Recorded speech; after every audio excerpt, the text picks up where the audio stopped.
Can science explain everything? Well, the answer to it is no. These days, it's very common for people to espouse what we call technically scientism, which is saying science can indeed explain everything. But that just doesn't work. Einstein was very clear on this, and he put it this way. He said, you can talk about the ethical foundations of science, but you cannot talk about the scientific foundations of ethics. In other words, science doesn't give you answers to the ethical questions.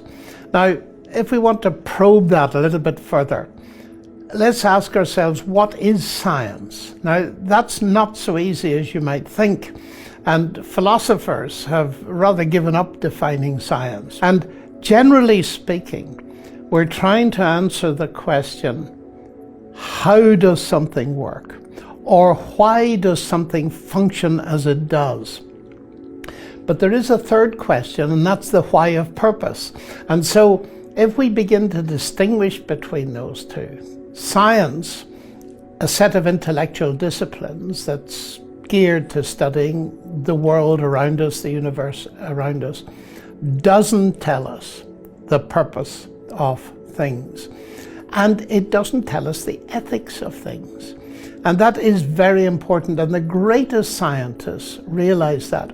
I think perhaps it's best put in the words of a Nobel Prize winner, Sir Peter Medawar, a very distinguished scientist. And he said it's very easy, and I'm paraphrasing, it's very easy to see that science doesn't deal with all of reality because it cannot answer the simple questions of a child. Where do I come from? Where am I going? Why am I here?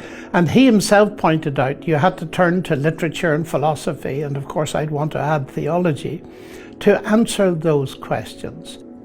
The biggest questions to which we want answers, the why, especially when they're whys about personal existential experience, science doesn't answer them. And as someone put it, science can tell you that if you put arsenic in your granny's tea, it will give her a pretty rough time. But science won't tell you if you should do it or not. Yes. So the whole ethical dimension, questions of love, and above all, I suppose, encompassing those, questions of meaning, science doesn't deal with. We got to look elsewhere.